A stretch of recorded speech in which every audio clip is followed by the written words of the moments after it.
paninindigan para sa pagbabago, yung pagpapatuloy na mga reformang naipanalo na natin.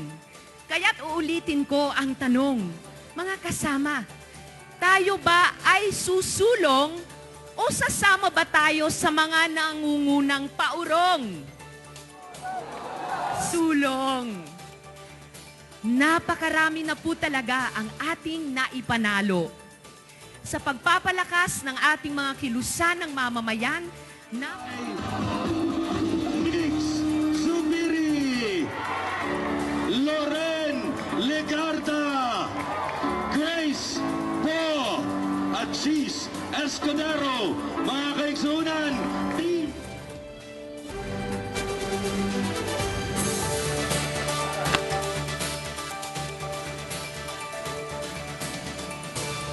Good evening, I'm Pia Ontiveros. This is Solar Network News, and these are the Solar headlines. The Liberal Party and the United Nationalist Alliance hold proclamation rallies in Manila and Cebu on the first day of the official campaign period. Filipino Catholics and bishops are both saddened and surprised over Pope Benedict XVI's decision to resign. The United States Navy plans to tap a new Singapore-sourced crane ship to fish the USS Guardian out of the Tubataha Reef. The latest Pulse Asia survey reveals lower approval and trust ratings for the country's top officials. And North Korea confirms a successful third nuclear test.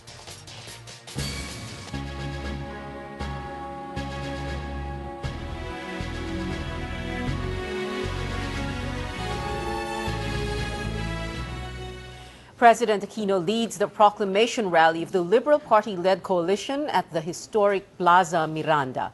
Ina Andalong gives us the latest live from Manila. Ina? Pahatak sa mga hanggang ngayon.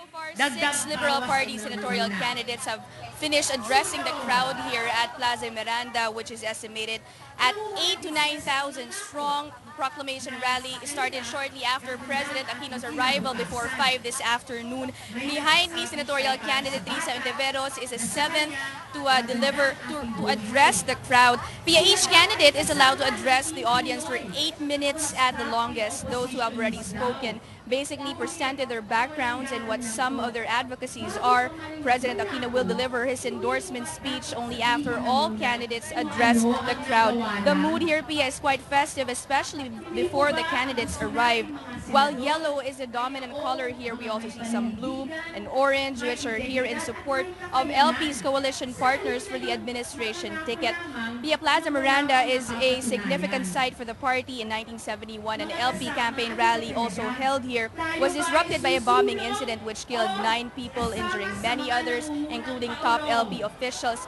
LP chose to start their campaign here to give the public an idea of how they plan to generally gather support for their candidates. For them, they say it's not simply about going to vote-rich areas.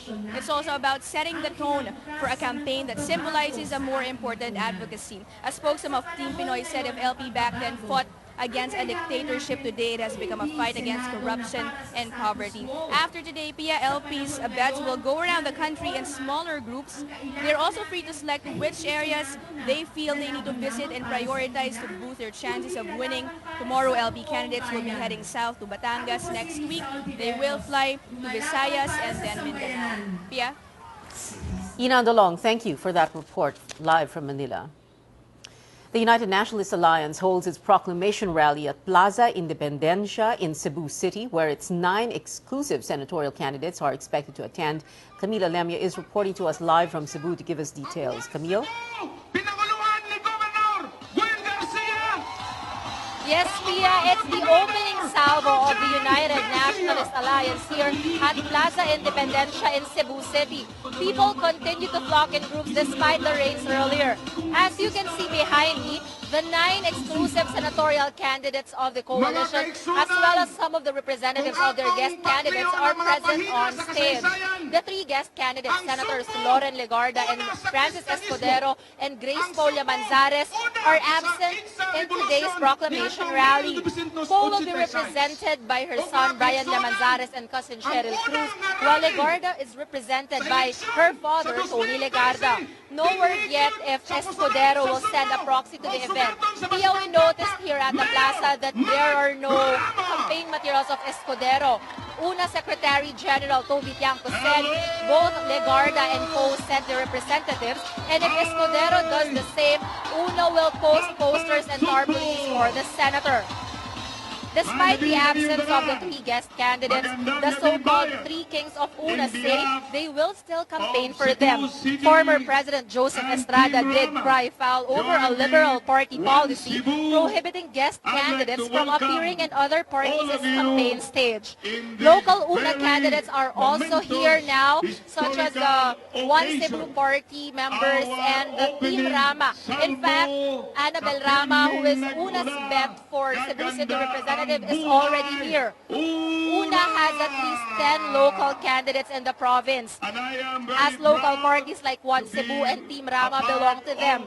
Suspended Governor Gwen Garcia says Cebu will deliver the votes for Una, citing election results in 2007 when Cebu delivered for Team Unity despite losing nationally. Vice President Jejo Marbinay, though, lost in the province in 2010, but Binay says he is now over it. Pia, it is understandable why national candidates want to get the Cebuano vote. Data from the Commission on Elections say that in 2010, the province had almost 2.5 million registered voters and a voter turnout of almost 78%. Pia, earlier today, Una held a mass at the Cebu Metropolitan Cathedral, followed by a motorcade all over Metro Cebu, with their 9 exclusive candidates and its 3 elder leaders. Now, Pia, the proclamation rally has officially started, and the 9 senatorial candidates as well as the representatives of their guest candidates are on stage, as well as several local candidates. And we are also tonight, if the Liberal Party has the Aga and Shirley Ulak tandem, the United Nationalist Alliance has the Gutierrez family, who are present here to support Annabel Rama, who is Una's bet for Cebu City Representative. Pia? Thank you, Camila Lemia, reporting live from Cebu. 500 policemen were deployed to Plaza Miranda to ensure the security of administration candidates and their supporters. AC Nichols is there to give us the latest. AC? Pia, the Liberal Party's proclamation rally surely brought a huge crowd to Plaza Miranda tonight. Manila Police District Director Chief Superintendent Alex Gutierrez estimates about 8,000 individuals gathered at Plaza Miranda to witness LP's proclamation rally for this year's midterm elections. Considering the large crowd as well as the presence of VIPs, during the event, Gutierrez deployed 500 MPD policemen in the area. Gutierrez says about 100 NCRPO personnel were also deployed for the LP event. It seems the crowd as well as members of the Liberal Party, including administration senatorial candidates, were in high spirits. Senator Franklin Drilon, Liberal Party Vice Chairman and Campaign Manager, says Team Pinoy is prepared to wade through the 90-day campaign period leading towards the 2013 polls. Drilon says as much as possible, all 12 administration candidates will campaign together, especially in sorties, which President Aquino will attend. However, eventually, Drilon says Team Pinoy may have to be broken into teams so the campaigning will be maximized or more areas in the country can be tapped. LP spokesman Erin Tañada says the party is very confident that majority, if not all, their senatorial candidates will win. He says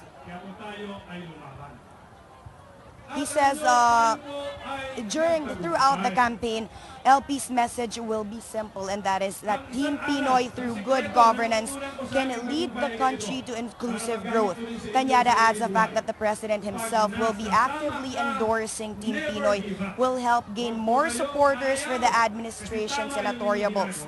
LP senatorial candidates, on the other hand, say they are not worried and completely trust Senator Drilon, who they describe as a veteran campaign manager in their campaign strategies for this year's elections. Pia? Thank you. AC Nichols reporting live from Plaza Miranda in Manila.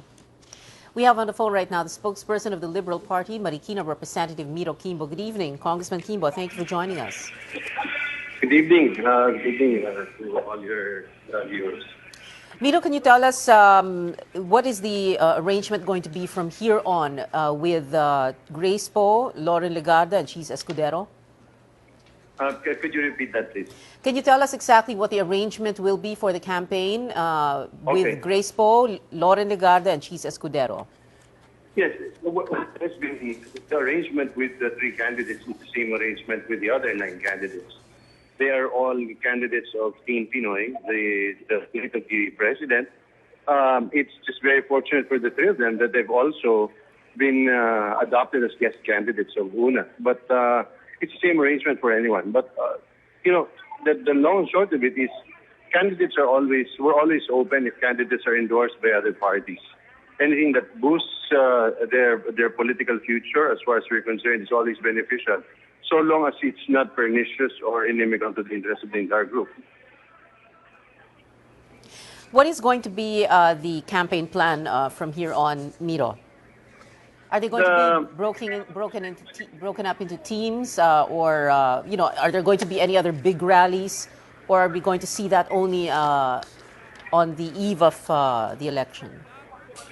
We will have large assemblies in major battle provinces, particularly the big provinces of Luzon, as well as the Panay region and Cebu, as well as 3 areas in Mindanao. We will have big mobilization of all our candidates. But all throughout, in between, we will be splitting up the candidates based on their performance, as well as based on obviously their bailiwicks.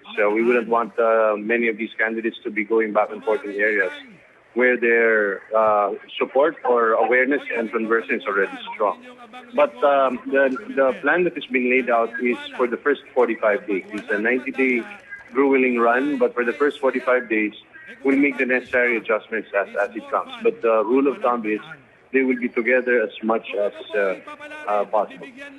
What kind of a campaign do you expect, Congressman Quimbo? It looks like UNA is not going to just sit back and let you hog the limelight. Well, this is a democracy, and then we expect nothing less from UNA as the opposition party to put everything on the table. And we expect them to raise all issues that they can, just like any opposition party. What we only hope is that, from both camps, is that we be able to raise the debate and the maturity of the debates to a level that will benefit our electorate, meaning issue-based, based on performance, instead of real personalities. Thus far, if you observe over the last 2 weeks, it's been very quite personality-oriented, meaning brickbats over what the other person says, but nobody has really talked about the criticisms of the president's agenda, which I think is what is being voted upon by the electorate. It is a midterm election, it is a referendum of his performance for the first 3 years. If this is going to be a referendum on President Aquino's performance in the first 3 years of his term, then, and I suppose you're going to say that your objective is 12-0, no? But realistically speaking, what do you think is going to be the outcome? It's just so hard to really tell at this point in time. I think, this is a cheerleading activity. When you say 12-0, you want to cheer all your candidates that everybody has a strong chance of winning. It's not an instruction, rather it is a slogan. It is like that. It's a cheer. And it's difficult at this point in time to really say, because all the past elections from 2001, 04, 07, 010, the ranking as it is on the first day of the elections never holds true, except for the first 2. Meaning the first 2 guys there generally will be in the magic slate. But if you look at it, there have been candidates who were actually number 21 on the first day of the campaign, but eventually on election day emerges number 1. So I think it's really very premature at this point in time. All right. Thank you for coming to the phone. The spokesperson of the Liberal Party, Marikina Congressman Miro Quimbo. Thank you, sir. Always a pleasure. Team Pinoy.